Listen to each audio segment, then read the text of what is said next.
our country, wishing to eliminate the grounds for block-based confrontation, create the common space of security, stated 2 times that we were ready to join NATO. For the first time, it was back in 1954, in the Soviet times, and for the second time, during a visit by President Clinton, US President Clinton, in Moscow in the year 2000, when we spoke about that with him, and both times we were turned down, straight away. I repeat, we were ready for joint work and non-linear steps in the global security and stability sphere, but our Western counterparts were not ready to rid themselves of the captivity of geopolitical and historical stereotypes and this simplistic world view. And I stated about that on many occasions in public. When we spoke with President Clinton, he said, it's very interesting, I think it's possible, but several hours later in the evening he said, I sought the advice of my team, it's unfeasible. And when will it be feasible? It boiled down to nothing. So a real opportunity to shift to the positive vector is something that we had, but alas, some different approach prevailed. The Western countries succumbed to see and have this absolute and wield this absolute power. This was a serious, strong temptation, and not to succumb, one had to have some historical vision and good intellectual level of education and groundwork, and those who made the decisions did not have this high capacity. At the same time, one should note that many believe that the so-called liberal world order was acceptable or even convenient. Well, yes, hierarchy would limit the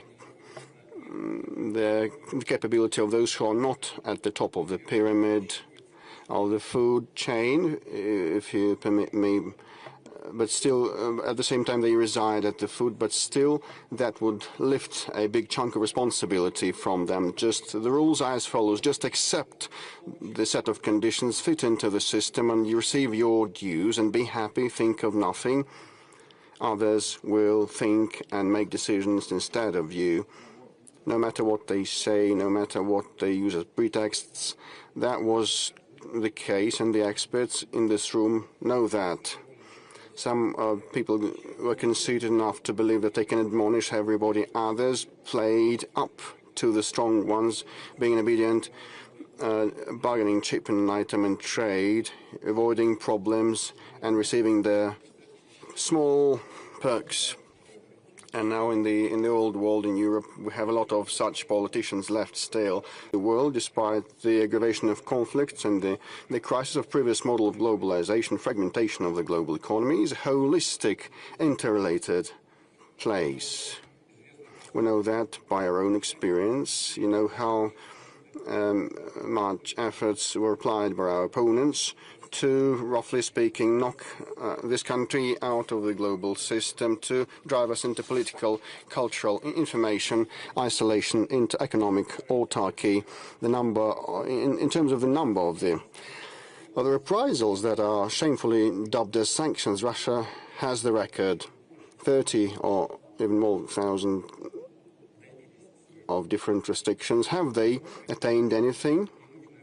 I think that people around the room know that these efforts failed altogether. Russia has demonstrated the highest degree of resilience and ability to withstand intensive global pressure that would ruin an entire country, not only an entire country, but coalition of states. And we take pride in that. We're proud of our country, of Russia, and our people and our armed forces. In this spirit of the diplomacy of the 21st century, the new institutions have been developing, the expanding BRICS group and the major regional entities like Shanghai Cooperation Organization in Eurasia, and more compact but no less important regional groupings. There are numerous appearing around the globe. You know about them quite well. All these new structures are different, but they are united by the same trait. A very important one: they don't function on the hierarchical principle, subordination to someone who is considered to be the main one. They are not against anyone there for their own interests. This world of today needs accords, not imposition of someone's will. Hegemony, any type of it, will not cope with the scale of the agenda. Providing for international security in these terms is a very, very relevant and comprehensive matter. But you know, the ruling elites of the United Europe try to stoke up hysteria. They say that the war with the Russians is in the offing, and they keep repeating that gibberish over and over again. You know, I look and hear what has been said. I'm bewildered. Can they be serious? Can they believe in what they're saying, that Russia is trying to attack them? This is impossible to believe, and they try to convince their own people of that, and they may be non-competent. Either non-competent if they believe in that, because it's impossible to believe in this nonsense, or they may be decent enough because they do not believe in that themselves, but try to convince their own people. Just calm down and sleep quiet and try to get to grips with your problems. Look at what has been happening at the European streets, what has been happening with the European economy and industry, huge crisis in their culture and identity, huge debt burden and growing social welfare system, migration that has been out of control, growth of violence, radicalization of leftist, ultra-liberal, racist, marginal groupings. Look at Europe being relegated to the periphery of the global competition. We all know that the threats, aggressive threats towards Russia that Europe has been trying to intimidate itself with are far-fetched. And the auto-suggestion is a dangerous thing, and we cannot, unfortunately, fail to pay heed to that, and we must take that into consideration because of the need to sustain our defense and security, and we're looking at the militarization of Europe that has been gathering pace. Are these plain words or simple words or lip service, or is it serious? Because they say that the German army should be the most powerful in Europe. Okay, we have been listening to that attentively and eyeing that closely, trying to figure what they actually mean. I believe that no one has any doubts that the response of Russia will not be long in coming. The response to such threats will be, to put it mildly, quite convincing. This is about the response. We never initiated any military standoff. It's pointless, uncalled for, and absurd. It would drive us away from resolving real problems and challenges, and the societies sooner or later will bring their leaderships to account for ruining and ignoring their needs and aspirations and hopes. Our country has been upholding for the indivisibility of security principle. I said on many occasions that security of some countries cannot be at the expense of others. In this case, there will be no security for anyone. You know, saying this principle coming into play is something that will fail. To do the euphoria of those who had lust for power, who believed themselves to be the winners of the Cold War, brought about the desire to impose unilateral ways and approaches and their thoughts about this current situation, and that gave rise to many conflicts like the Ukrainian ones, and became the root causes of many conflicts in the late 20th to the early 21st century. Now no one is safe as a result of that. We should come back to the origins and correct the mistakes made. Horrible example is the Ukrainian tragedy. It's pain for both Ukrainians and Russians, for all of us. The reasons for the Ukrainian conflict are well known to anyone who has gone far enough to look at the back history of its current most critical stage. And I will not repeat myself. I'm sure that everyone here is well aware and understands my position on the issue.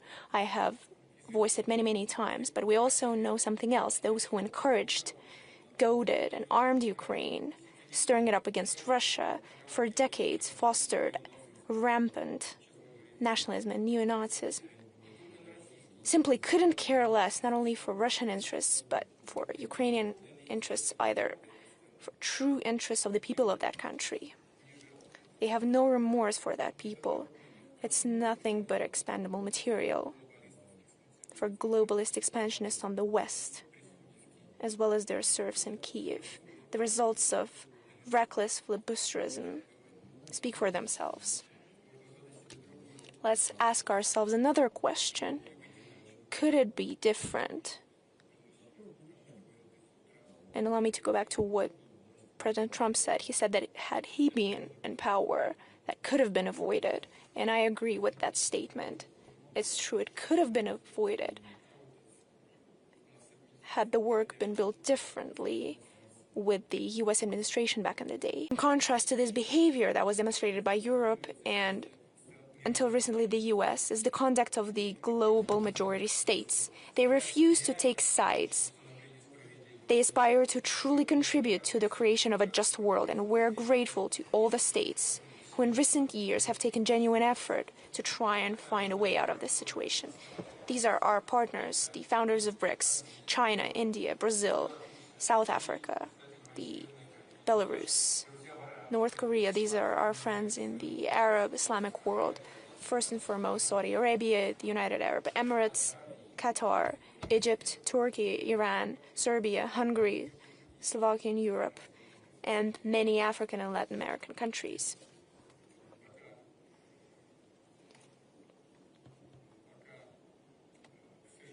Unfortunately, so far we haven't been able to stop the hostilities, but the responsibility for that lies not on the majority for this inability, but on the minority, first and foremost Europe, who continue to escalate the conflict. See a new wave of de facto decolonization that is gaining momentum, where former colonies, aside from statehood, also gain political, economical, cultural, and ideological sovereignty. And in this context, another important date is very important to note here. We celebrated 80 years since the creation of the United Nations organization. It's not just the most representative, universally political structure of the world. It symbolizes the spirit of cooperation, alliance, brothers in arms that helped in the first half of former century to unite our efforts to defeat the greatest evil in history, the merciless machine of extermination and enslavement. And of course, the decisive role in this joint victory belongs to the US. Just take a look at the number of victims of the anti-Hitler coalition and everything will become clear. The UN, of course, is the legacy of victory in the Second World War. To this day, it is the most successful experience of creating the international organizations through which we can resolve the most urgent world problems and